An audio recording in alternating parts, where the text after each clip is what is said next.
12 गेटवर रेलू नका, 12 गेट्सवर रेलू नका, कारण या पोलीस अधिकाऱ्यांना सहकार्य करा।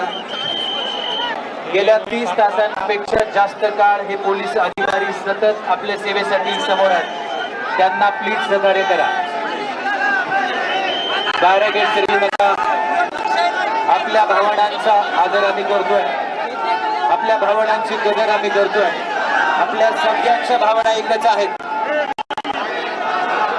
या ठिकाणी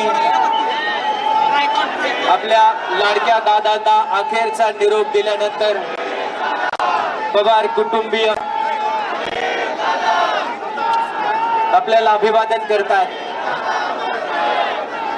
पवार कुटुंबियांच्या आदरणीय दादांच्या प्रेमापोटी संबंध महाराष्ट्र आणि महाराष्ट्राच्या बाहेरून आपण आलेला आहात।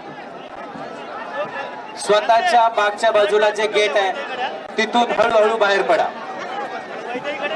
आपण सर्वांनी शांतता, संयम, शिस्त